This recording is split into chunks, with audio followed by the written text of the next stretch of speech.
Question की चर्चा कर रहे थे। क्वेश्चन है धार्मिक सहिष्णुता क्या है।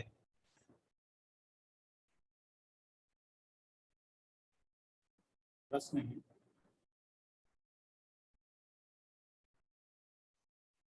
धार्मिक सहिष्णुता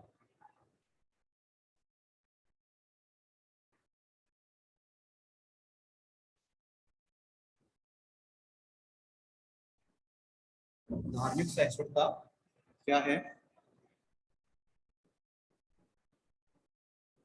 धार्मिक इसका आंसर है धार्मिक सहिष्णुता व्यक्ति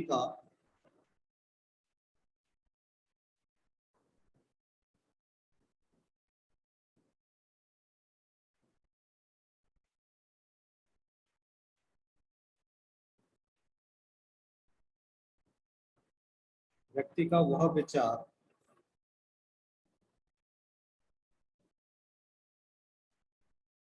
तथा व्यवहार है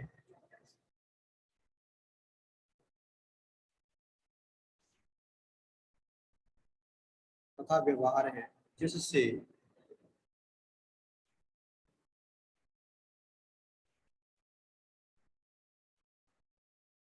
वह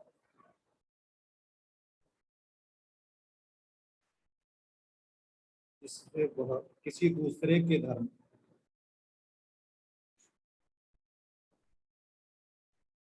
जिससे वह किसी दूसरे के धर्म या उसकी क्रियाओं से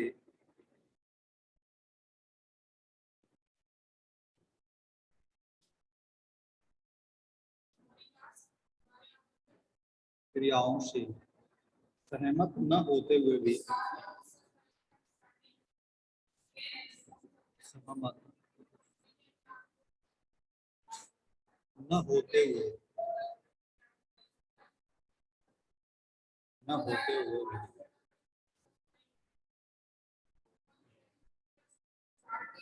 उसे होने सहमत न होते हुए भी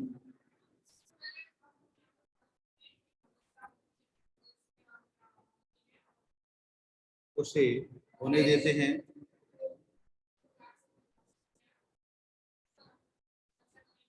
या दूसरों को उसका पालन करने देते हैं या दूसरों को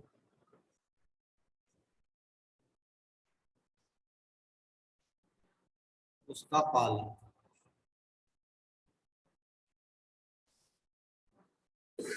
करने देते हैं।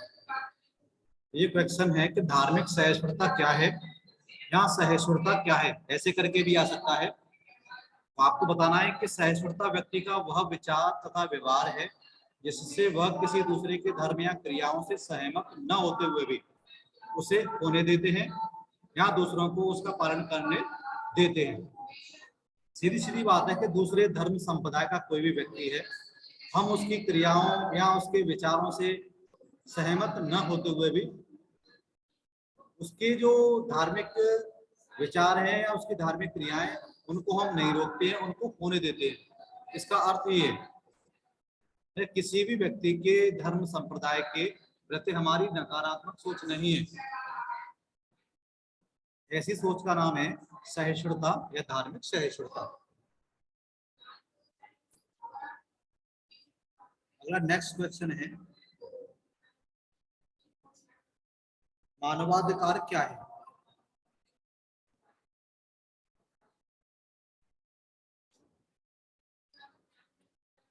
मानवाधिकार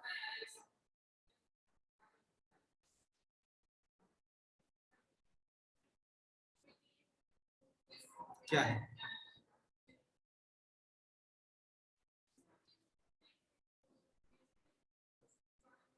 मानवाधिकार क्या है। मानवाधिकार का सीधा सीधा अर्थ होता है कि मानव और उसके अधिकार को हमने मानवाधिकार नाम दिया। देख लीजिए ये अधिकार जो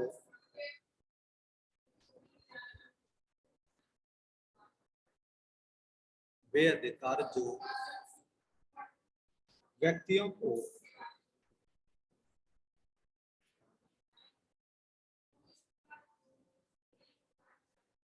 को मनुष्य होने के नाते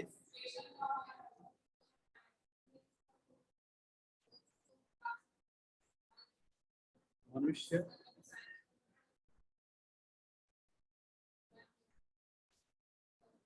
होने के नाते जन्म से प्राप्त होते हैं।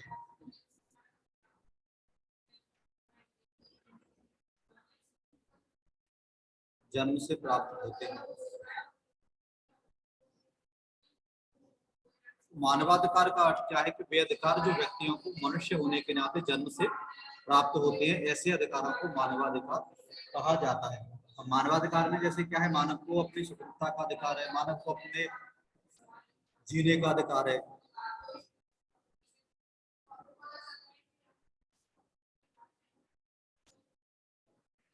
नेक्स्ट अगला क्वेश्चन है,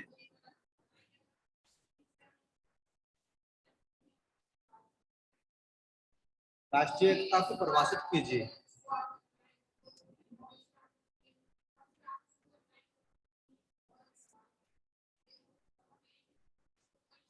राष्ट्रीय एकता को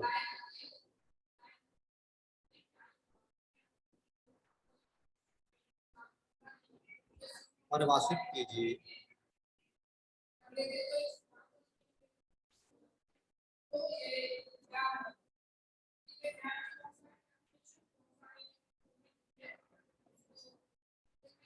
लिख लीजिए, राष्ट्रीय एकता क्या है? राष्ट्रीय एकता का निर्माण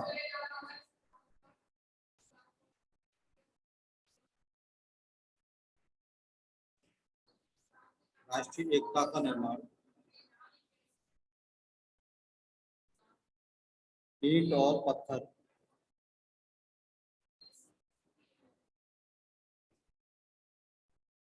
छेनी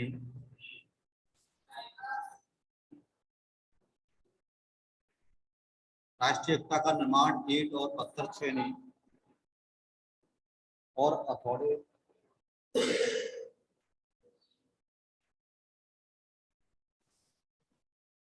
हथौड़े से नहीं हो सकता।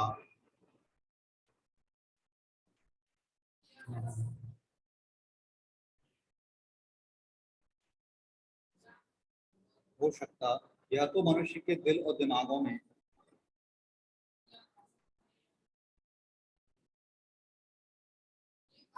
यह तो मनुष्यों के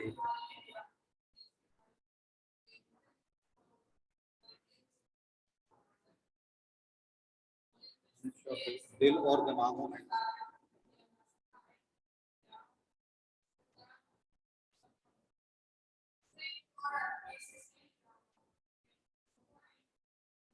दिल और दिमागों में चुपचाप उत्पन्न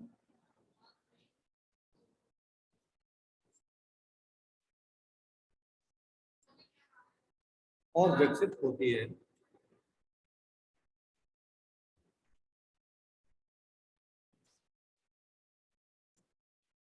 विकसित होती है।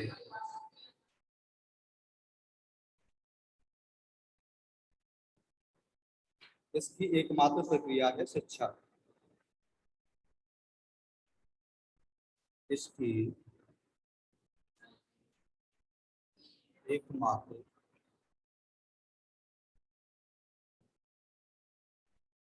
प्रक्रिया है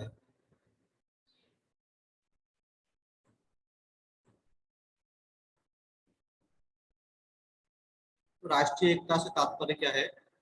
राष्ट्रीय एकता का निर्माण ईंट पत्थर और छेनी हथौड़े से नहीं हो सकता। यह तो मनुष्य के दिल और दिमागों में चुपचाप उत्पन्न और विकसित होती है। इसकी एकमात्र प्रक्रिया है शिक्षा। तो राष्ट्रीय एकता की इस परिभाषा को परिभाषित किया है डॉक्टर राधाकृष्णन। ये राधाकृष्णन की परिभाषा है राष्ट्रीय एकता के ऊपर। नेक्स्ट अगला क्वेश्चन है, वैश्वीकरण क्या है?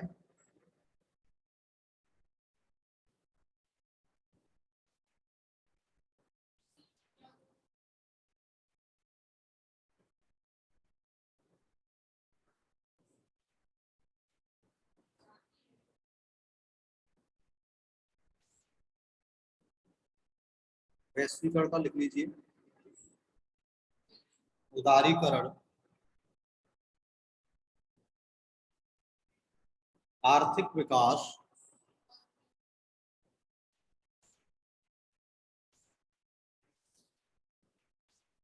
उदारीकरण, आर्थिक विकास एवं निजीकरण की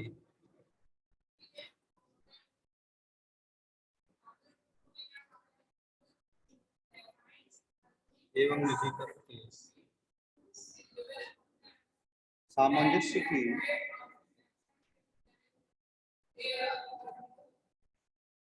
निजीकरण के सामंजस्य की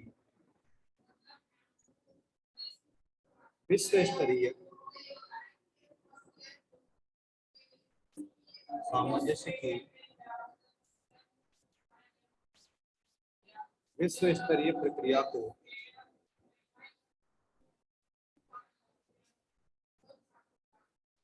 वैश्वीकरण कहा जाता है।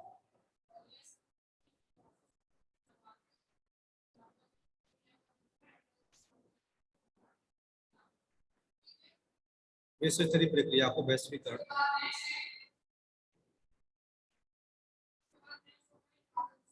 कहा जाता है। तो वैश्वीकरण का सीधा सीधा अर्थ क्या है? उदारीकरण, आर्थिक विकास, निजीकरण के सामंजस्य की जो विश्व स्तरीय प्रक्रिया है उसको वैश्वीकरण कहा जाता है।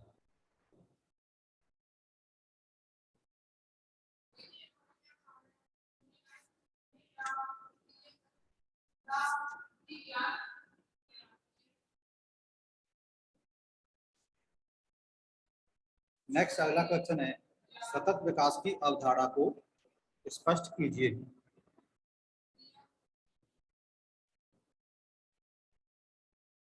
अगला क्वेश्चन है, सतत विकास की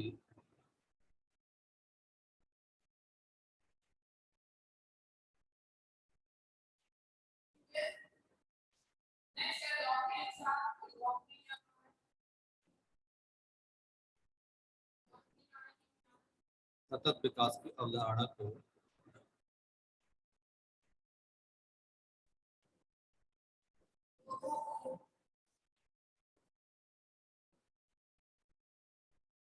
स्पष्ट कीजिए।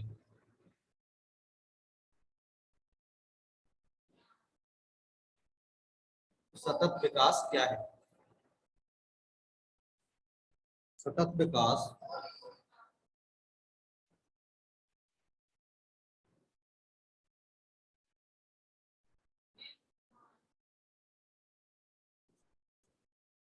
वह विकास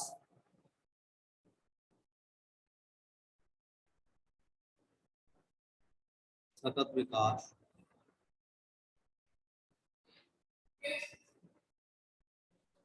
वह विकास है जो वर्तमान की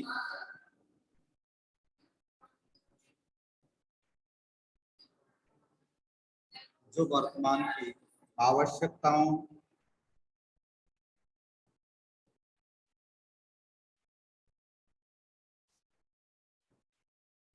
सतत विकास वह विकास है जो वर्तमान की आवश्यकताओं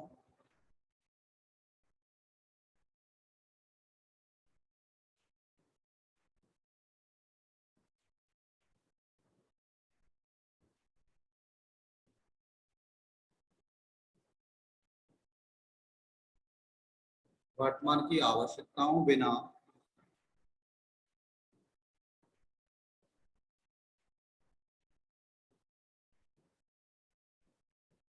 भावी पीढ़ियों की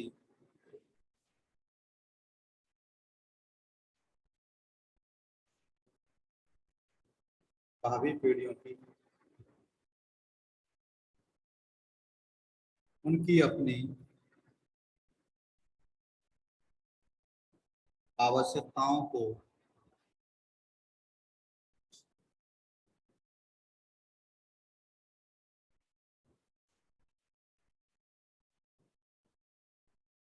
पूरा करने की योग्यता से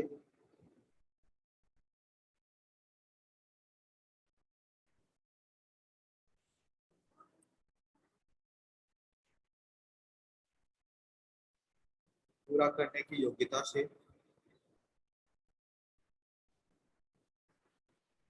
समझौता किए हुए पूरी करता है।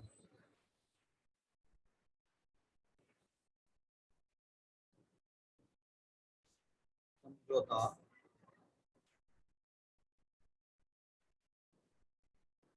किए हुए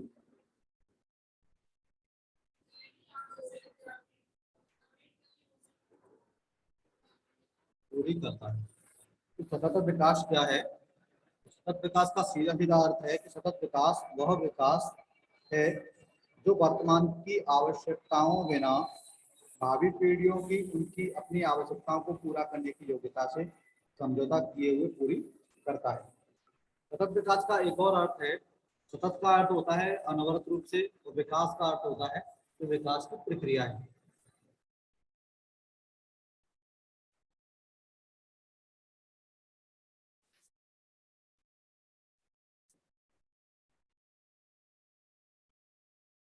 नेक्स्ट अगला क्वेश्चन है,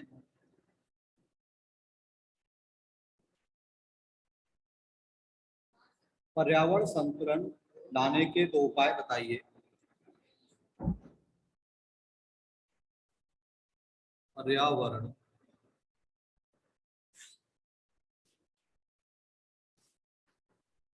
संतुलन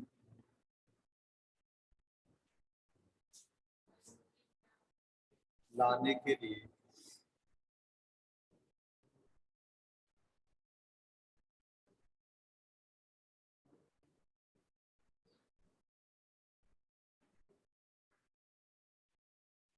दो उपाय बताइए।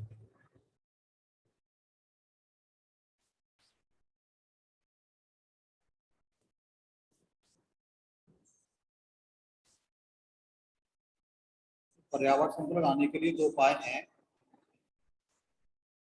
फर्स्ट है, जीवन में उन प्राकृतिक संसाधनों के उपयोग को बढ़ावा देना।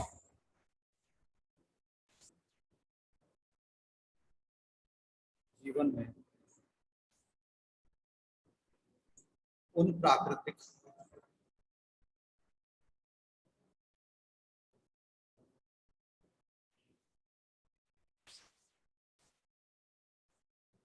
संसाधनों के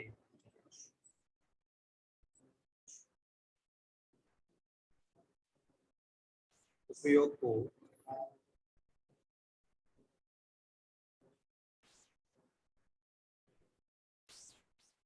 जीवन में उन प्राकृतिक संसाधनों के उपयोग को बढ़ावा देना जो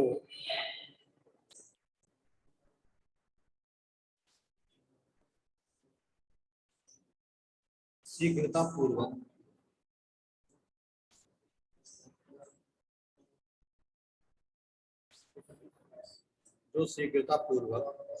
पुनः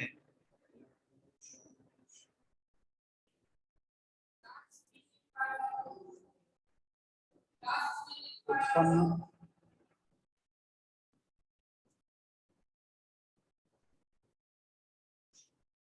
हो जाते हैं या जिनकी पूर्ति हो जाती है, उत्पन्न हो जाते हैं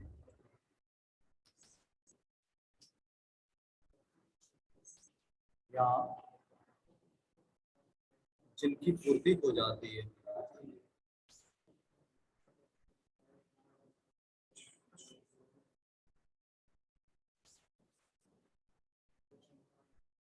पर्यावरण संतुलन के लिए क्या करना है? जीवन में उन प्राकृतिक संसाधनों के उपयोग को बढ़ावा देना है जो शीघ्रता पूर्वक पुनः उत्पन्न हो जाते हैं या जिनकी पूर्ति हो जाती है।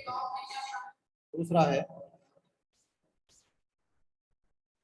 सूर्य एवं वायु से संबंधित ऊर्जा का जीवन व्यापार में अधिकाधिक प्रयोग।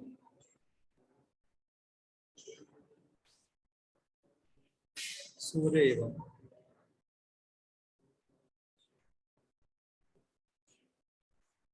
वायु सूर्य एवं वायु से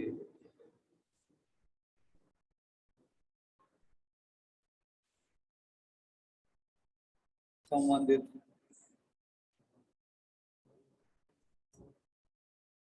ऊर्जा का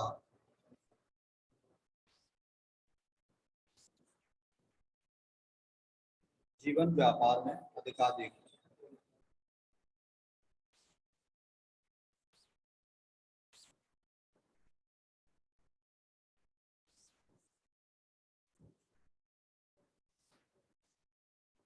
अधिकाधिक प्रयोग।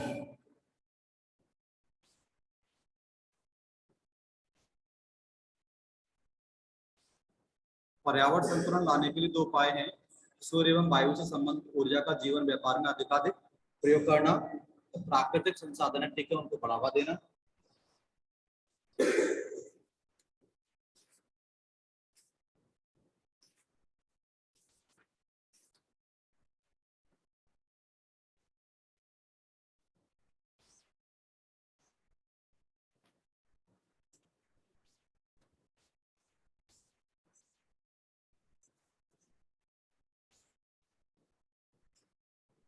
नेक्स्ट अगला क्वेश्चन है इसमें,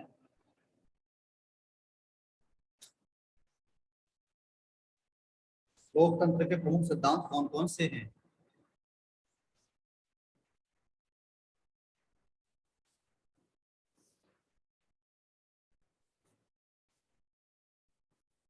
लोकतंत्र के प्रमुख सिद्धांत कौन कौन से हैं?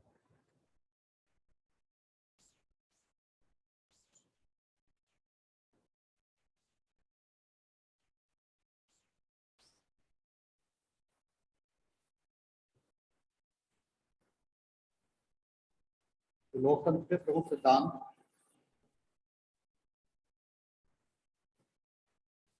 पहला है स्वतंत्रता,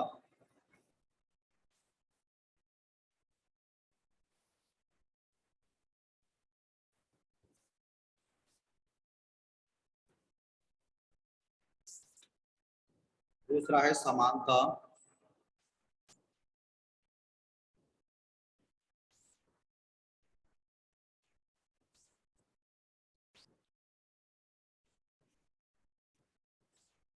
नेक्स्ट है बंधुत्व,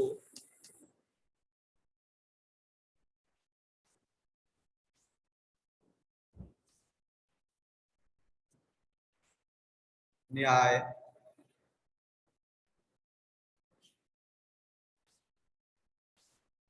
समाजवाद। ये लोकतंत्र के प्रमुख सिद्धांत हैं।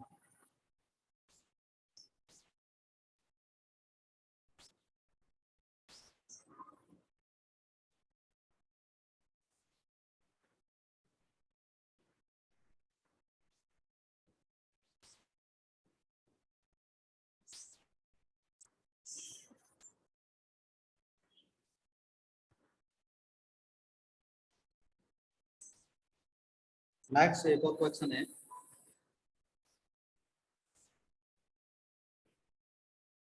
आंतरिक शांति से क्या तात्पर्य है?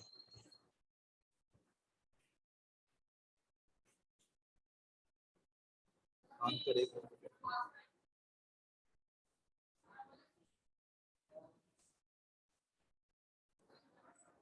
शांति से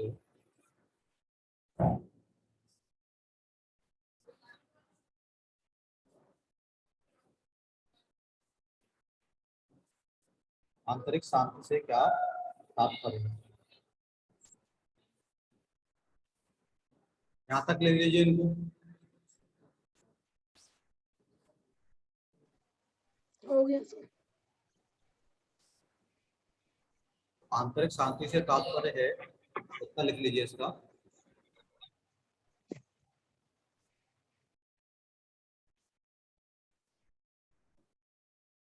आज तनाव की गिरफ्त में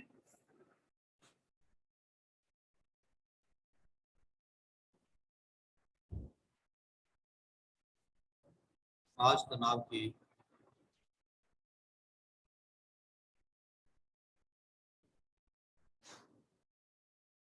संपूर्ण विश्व का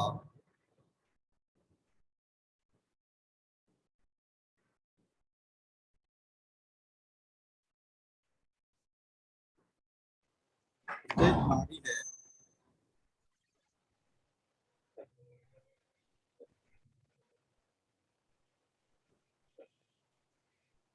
बच्चों से लेकर बूढ़ों तक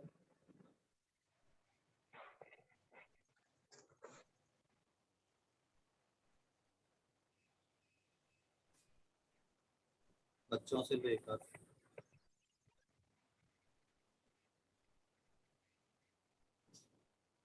बूढ़े तक इसकी जकड़ में है।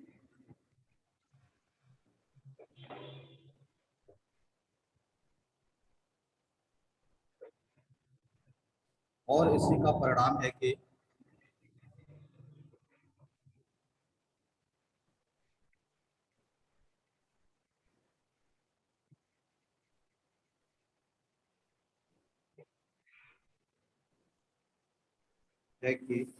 अधिकतर लोगों में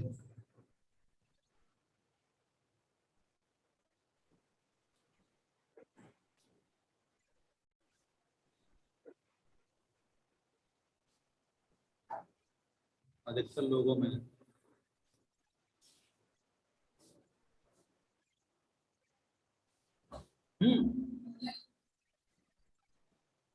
अधिकतर लोगों में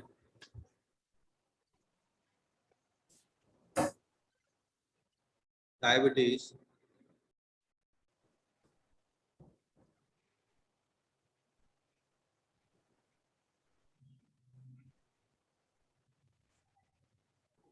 तथा ब्लड प्रेशर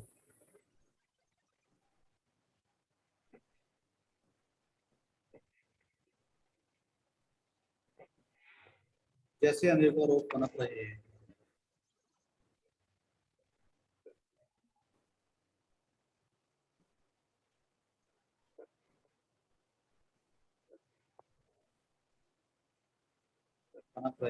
ऐसे रोगों से आंतरिक शांति पाने के लिए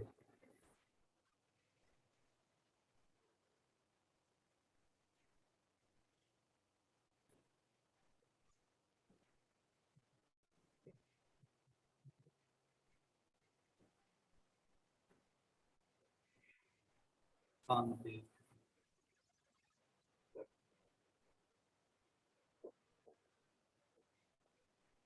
पाने के लिए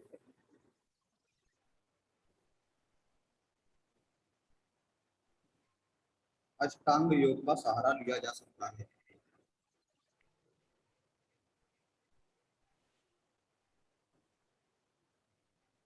अष्टांग योग का सहारा लिया जा सकता है।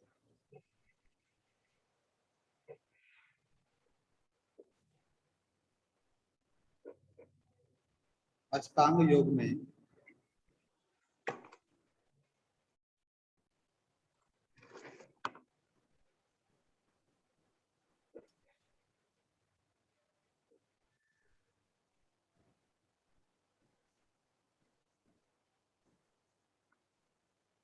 अष्टांग योग में निम्न क्रियाएं शामिल हैं।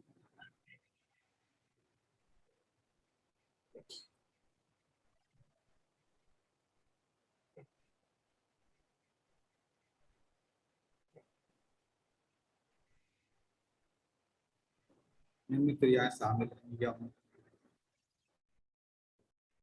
नियम,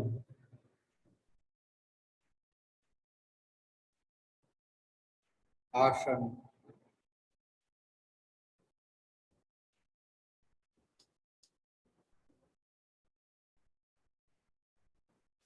प्राणायाम, प्रत्याहार,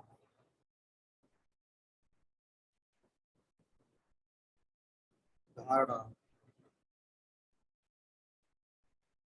ध्यान, तथा समाधि। तो अष्टांग योग में निम्न क्रियाएं शामिल हैं जो मैंने आपको कल भी बताई थी। यम, नियम, आसन, प्राणायाम, प्रत्याहार, धारणा, ध्यान, समाधि। ये तनाव की स्थिति को या आंतरिक शांति के लिए सहायक हैं।